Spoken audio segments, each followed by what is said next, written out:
Assalamualaikum warahmatullahi wabarakatuh. Alhamdulillahirabbil Waalaikumsalam. alamin. Wa bihi nasta'inu ala umuri dunya waddin. Wassalatu wassalamu ala asyrafil anbiya'i wal mursalin Sayyidina Muhammadin wa ala alihi wa sahbihi ajma'in. Amma ba'du.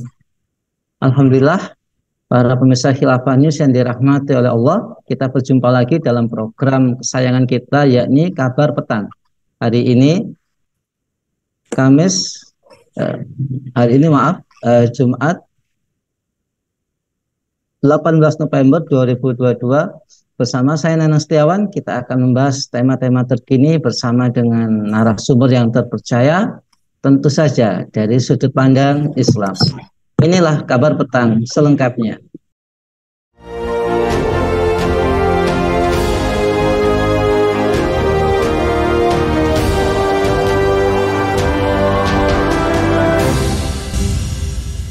Pemirsa, pengurus besar Nahdlatul Ulama Kiai Haji Yahya Khalil Stakuf atau yang biasa dipanggil Gus Yahya menyampaikan ucapan selamat datang kepada seluruh peserta Forum Agama G20 atau Forum R20 atau juga lazim disebut Religion of 20.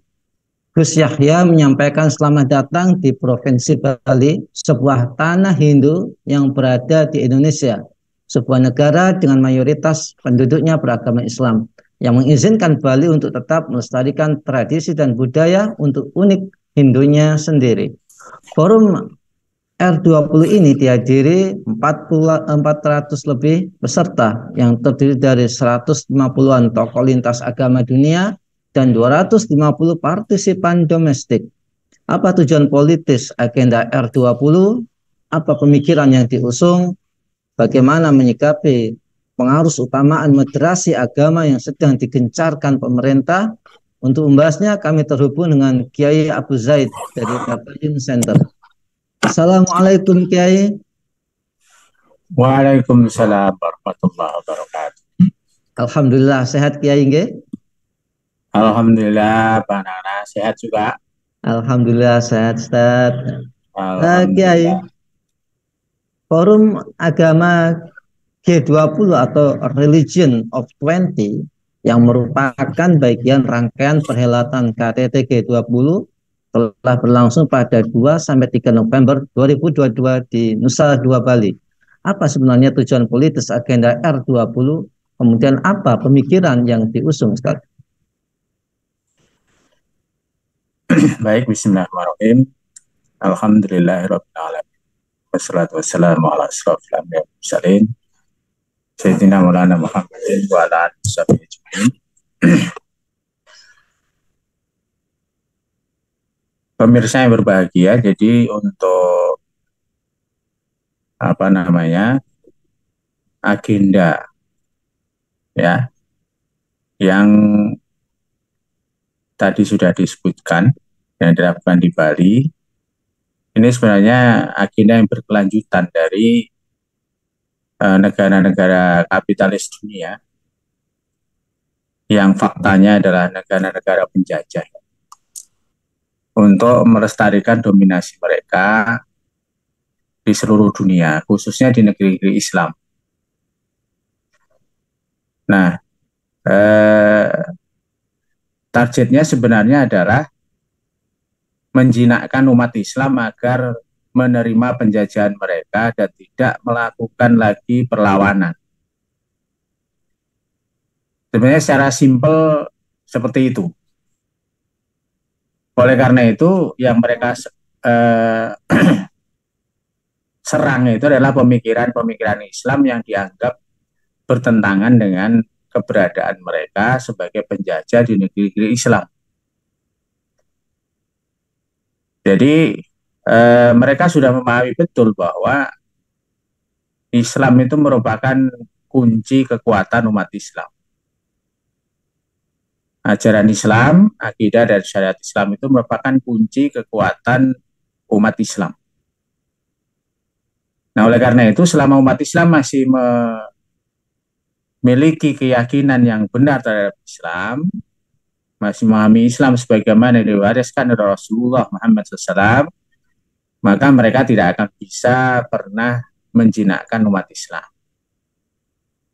Oleh karena itu mereka melahirkan apa yang disebut dengan setelah toleransi ya, ide-ide toleransi, mereka melahirkan moderasi beragama dengan anggapan bahwa semua agama itu sama, semua agama itu benar, ya, dengan harapan umat Islam tidak akan lagi fanatik terhadap agamanya, kemudian mereka akan welcome saja terhadap keberadaan penjajah yang menghilangkan ajaran-ajaran penting dari Islam, seperti akidah Islam adalah akidah yang benar, selain akidah Islam bukan akidah yang benar, kemudian ajaran tentang jihad dan seterusnya. Jadi dalam jangka panjang mereka ingin melahirkan agama baru, yaitu agama Islam versi penjajah, sebagaimana yang sudah digembar-gemborkan oleh berbagai tokoh-tokoh yang mereka setting ya, baik itu yang ada di Timur Tengah ya, ataupun di Asia Tenggara, bahkan ya di belahan negeri Islam yang lain. Seperti itu faktanya, Mas Nanang. Iya. Jadi agenda itu akan terus digencarkan ya, supaya umat Islam nanti akhirnya jinak dalam pengertian toleran terhadap penjajahan dan tidak lagi melakukan perlawanan. Itu yang paling penting. Iya. Kiai, dalam forum R20 muncul seruan agar agama tidak menjadi sumber atau penyebab konflik kekerasan hingga perang, tapi menjadi solusi. Nah, bagaimana menyikapi sejumlah tudingan bahwa Islam sebagai sumber konflik dan sumber masalah? Kemudian apakah menuduh Islam sebagai penyebab konflik dan sumber masalah merupakan suatu bentuk kelancangan luar biasa terhadap Allah Subhanahu wa taala dan Rasulullah Muhammad SAW? Allah masalah. Iya. Sebenarnya kita sebagai seorang muslim ya harus berangkat dari pemahaman Islam kita. Ya, tidak boleh kita memandang berbagai persoalan yang ada itu dengan sudut pandang yang lain. Yang pertanyaan tadi itu kan muncul ya, anggapan bahwa agama khususnya Islam sebagai sumber konflik itu kan sudut pandang penjajah ya, sudut pandang sekuler kapitalis. Kalau sudut pandang Islam, justru Islam itu diturunkan sebagai rahmat bagi seluruh alam. Dalam hal ini Allah berfirman, "A'udzubillahi minasyaitonirrajim, wa ma arsalnaka illa rahmatan lil alamin." Tidaklah kami mengutus kamu Muhammad SAW melainkan untuk menjadi rahmat bagi semesta alam. Dalam surat Al-Anbiya ayat 107. Nah, pemahaman ayat ini sebagaimana dijelaskan oleh Imam Al-Baitawi di dalam tafsir beliau Anwarut Tanzil wa Asrarut Ta'wil, ya, menjelaskan kurang lebihnya, tidaklah kami mengutus engkau Muhammad melainkan untuk menjadi rahmat bagi seluruh alam, karena risalah Islam itu adalah diturunkan oleh Allah kepada Nabi Muhammad SAW merupakan sebab kebahagiaan ya mereka dan menjadi sebab kebaikan mereka di dunia dan di akhirat. Jadi Islam sebagai rahmatan lil alamin bermakna bahwa syariat Islam itu adalah jalbul masalih wa darul mafasid. Ya, mendatangkan kemaslahatan dan sekaligus mencegah kemafsadatan atau kerusakan ataupun keburukan, begitu kan? Jadi Islam itu kalau diyakini dengan benar dan dilaksanakan secara kafah itu menjadi jalbul masalih wa darul mafasid. Ya. Jadi menjadi mendatangkan kemaslahatan sekaligus mencegah kemafsadatan.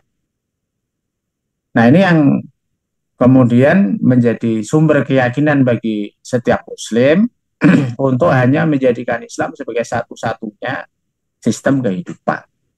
Nah, kemudian menuduh Islam sebagai sumber konflik ini adalah tuduhan yang tuduhan bohong, palsu, dan merupakan tuduhan keji dan kelancangan atau kedurhakaan kepada Allah dan Rasul-Nya. Karena itu adalah tuduhan yang tidak berdasar sama sekali. Nah, kalau kita melihat sejarah dalam konflik-konflik besar khususnya di seluruh dunia, justru itu muncul dari adanya penerapan ideologi sekuler kapitalisme yang serakah itu, yang sekarang menguasai dunia. Jadi konflik-konflik besar seperti Perang Dunia Pertama, Perang Dunia Kedua, misalnya ya, yang mengakibatkan puluhan juta orang menjadi korban atas keganasan perang itu, mayoritas pelaku perang itu bukanlah kaum muslimin, ya kan? Tetapi pelakunya itu adalah negara besar kapitalis.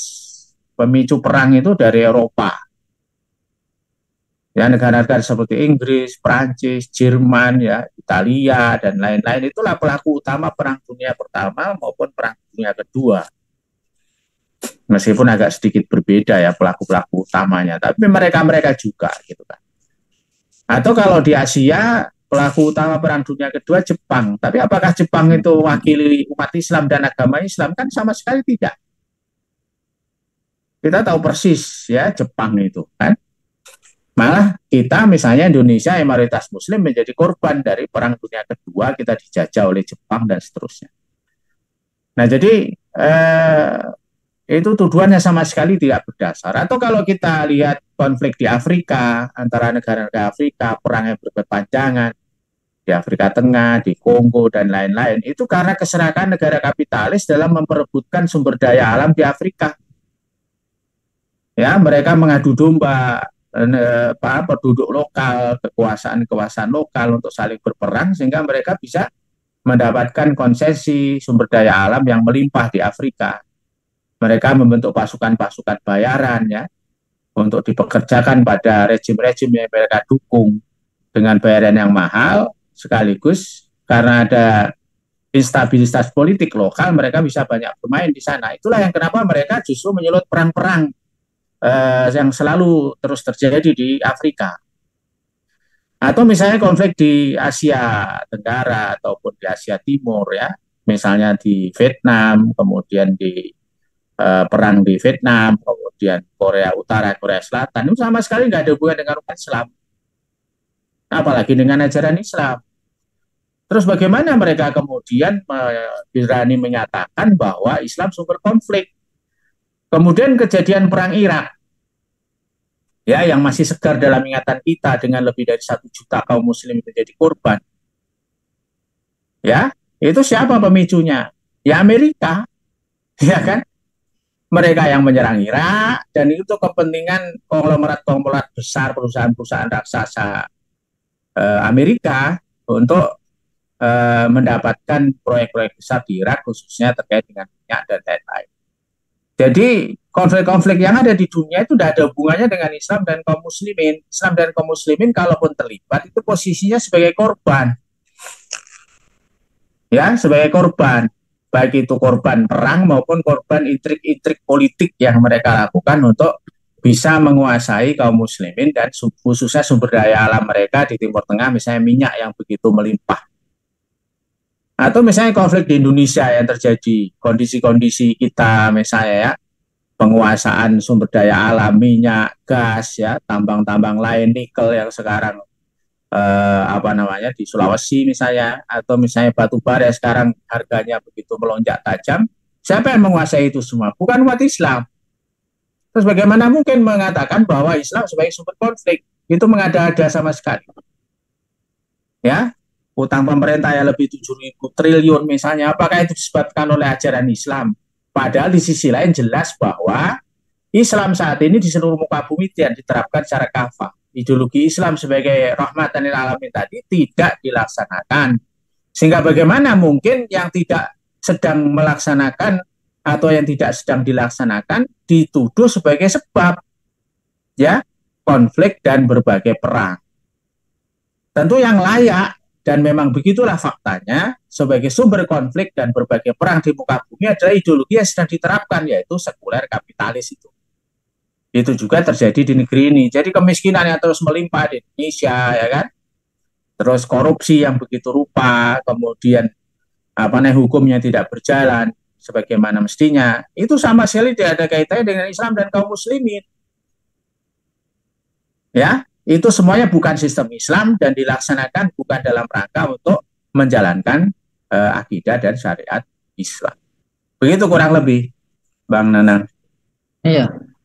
Nah, tadi kita udah bahas terkait dengan konflik, Ustaz ya. Lantas apakah ini itu tadi merupakan bentuk pelancangan terhadap Allah Subhanahu wa taala, dan kalau tadi udah dibahas mengenai faktor penyebab terbesarnya itu adalah ideologi kapitalisme yang diterapkan. Kemudian moderasi beragama ini menjadi salah satu produk ya, bukan produk Islam tapi produk ideologi yang diterapkan. Lantas bagaimana menyikapi pengaruh utamaan moderasi beragama ini, Kiai? Baik, bismillahirrahmanirrahim. Tadi sudah jelas ya bahwa ajaran Islam itu justru rahmatan lil alamin. Jadi hanya saja kerahmatannya itu hanya bisa dirasakan, disaksikan ketika Islam itu dilaksanakan secara kafah, kan kuncinya begitu. Ya, memang sempat diopinikan oleh pihak-pihak yang tidak bertanggung jawab bahwa karena Islam rahmatan lil alamin maka jangan dilaksanakan syariat Islam. Jangan dipaksakan, mereka bilang begitu ya. Nah, itu kan aneh. Terus yang menjadi rahmat itu apa sebenarnya kan? Rahmatan lil alamin itu adalah Islam secara kafah. Jelas Allah berfirman, "Mama arsalnaka illa rahmatan lil alamin." Jadi yang menjadi rahmat itu adalah ajaran Islam itu sendiri secara kafah, ya. Yang kemudian dengan itu ketika dilaksanakan secara kafah akan nampak hasilnya sebagaimana dalam syariat Islam. Ya, dalam syariat Islam kan jelas, misalnya ketika Islam diterapkan secara kafah, orang-orang kafir sekalipun mereka ahlu dzimah itu tidak pernah mendapat masalah. Baik itu Koptik di Mesir, Nasrani Suryanis di Palestina atau di Syam, ya kan? Atau misalnya orang-orang Hindu di India misalnya, atau orang-orang agama lain di belahan bumi manapun yang dikuasai kaum muslimin, mereka tidak dipersoalkan agamanya. Ini adalah salah satu bentuk rahmat bagi semesta alam. Nah, jadi itu adalah kedustaan yang besar dan merupakan durhakaan ya, kelancangan kepada Allah Subhanahu wa taala. Dan sungguh aneh kalau seorang muslim mengatakan seperti itu, berarti dia telah mendustakan ayat Al-Qur'an kan? Al-Quran sudah menyatakan wa ma arsalnaka illa rahmatan lil alamin, sementara dia menyatakan Islam sumber konflik, itu kan berarti dia menganggap Allah itu tidak benar gitu kan. Al-Quran itu nggak benar. Bagaimana mungkin seorang muslim bisa mengatakan seperti itu? Berarti dia telah mengingkari agamanya. Ya. Nah, jadi ini perkara yang yang sangat penting. Nah, kemudian mengenai moderasi beragama. Ya, moderasi beragama itu sebenarnya tadi tujuannya adalah untuk membuat umat Islam itu menerima kebenaran semua agama. Jadi semua agama sama-sama benarnya. Nah, memang kalau menurut pikirannya penjajah, begitu ya, ini pikirannya penjajah, ya, umat Islam ini kan selalu melawan penjajahan kan, seperti di awal tadi saya sampaikan. Nah, selama umat Islam masih meyakini akidah Islam dengan benar, itu pas la ilaha illallah Muhammadur Rasulullah itu pasti akan terus melawan. Ya kan? Nah, oleh karena itu untuk supaya umat Islam itu tidak melawan penjajahan lagi, ya, semangat jihadnya tidak berkobar lagi, terus diam saja menerima penjajah dengan toleransi kan begitu kan? Nah, itu maka Islam harus dirubah konsepnya. Akidah Islam itu harus dijinakkan dengan moderasi beragama. Makanya meskipun disebut dengan istilah umum ya moderasi beragama, tapi sebenarnya targetnya kan Islam toh. Iya, jadi deradikalisasi ataupun moderasi sekarang ini, ya, meskipun disebut dengan istilah moderasi beragama, bukan moderasi Islam, tapi faktanya yang menjadi sasaran adalah kaum muslimin, baik itu di Indonesia, di Timur Tengah, semuanya sasarannya umat Islam.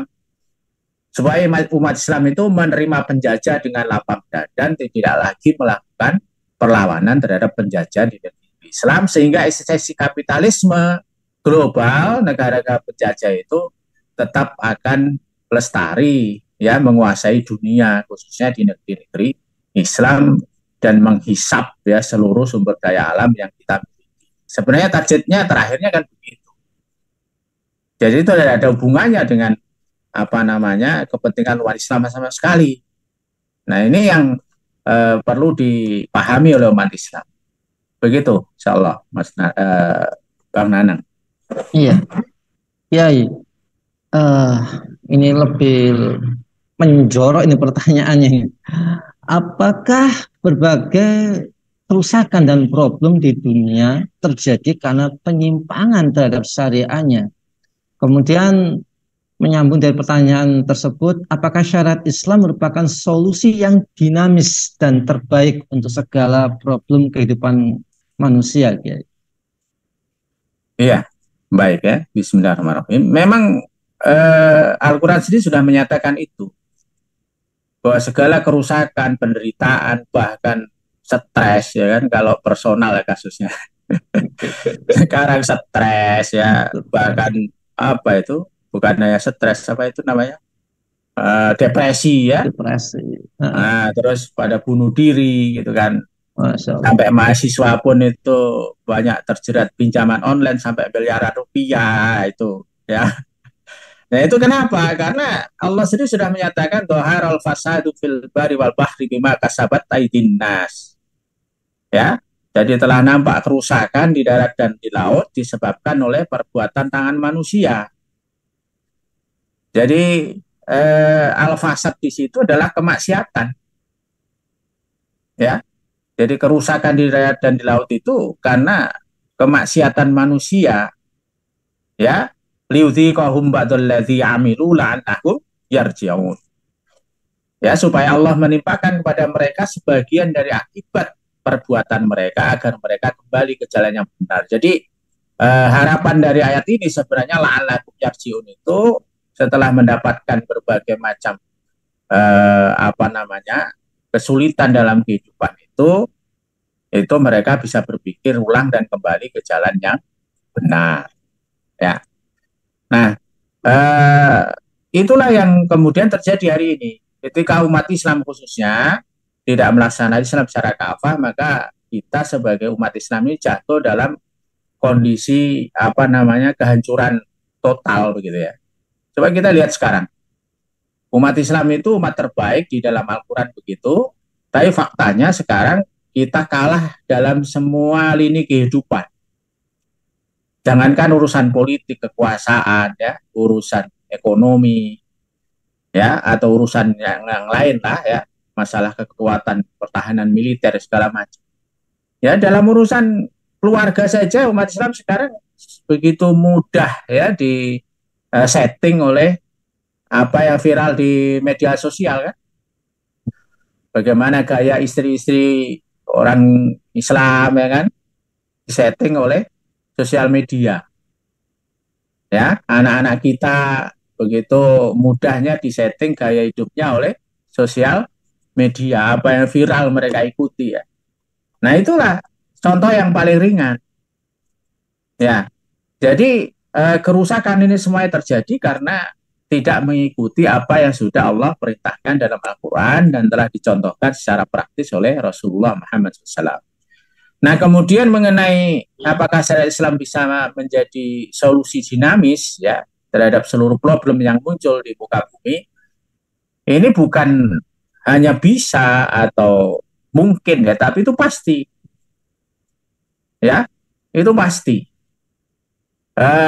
Kita bisa lihat ya dari sisi apa namanya pertama dari segi dalil atau nas itu kan jelas sekali. Islam itu datang sebagai rahmatan lil alamin, jabul masoleh wa darul mafasid tadi itu. Jadi secara keyakinan, secara akidah, umat Islam itu mesti meyakini itu karena itu bagian dari ajaran mereka. Islam itu mendatangkan kemanfaatan dan mencegah kemudorotan atau kerusakan, mafsadat.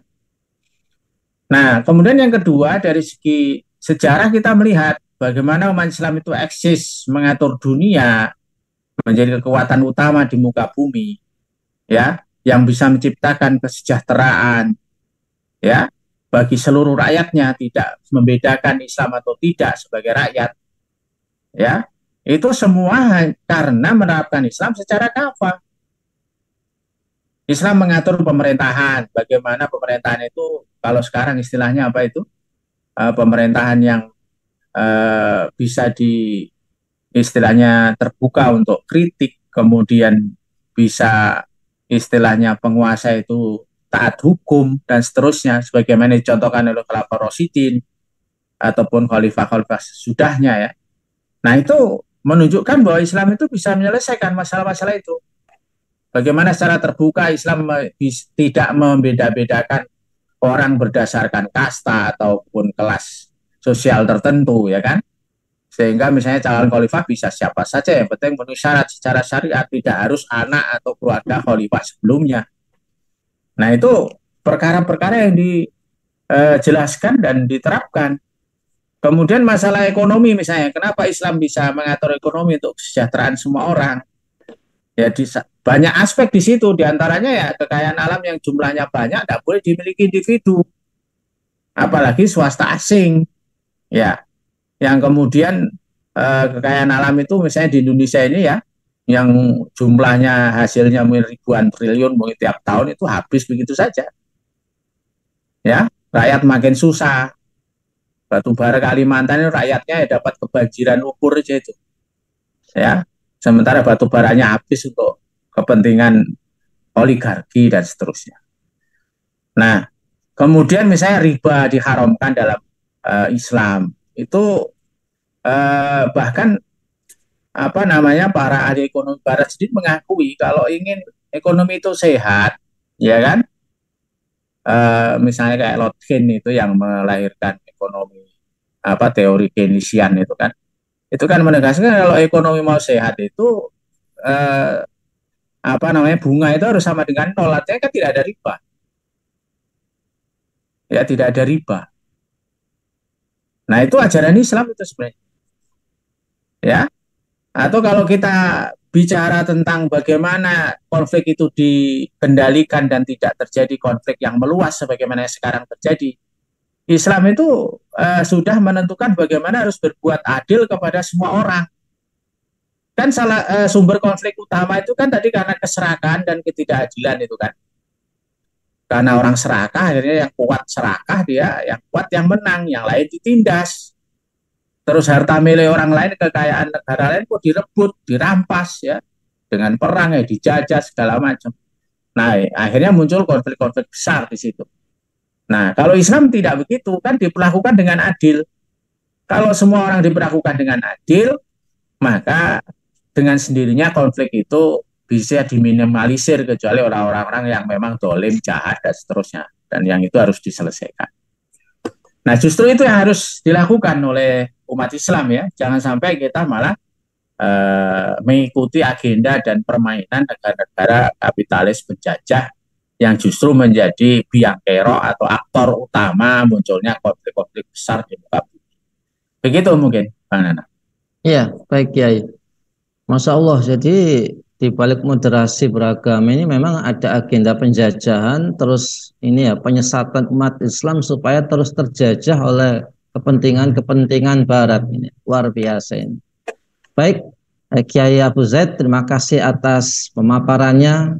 Ini membuka wacana yang baru sama sekali bagi umat Islam. Jadi kita sama-sama harus waspada di balik agenda moderasi beragama ini.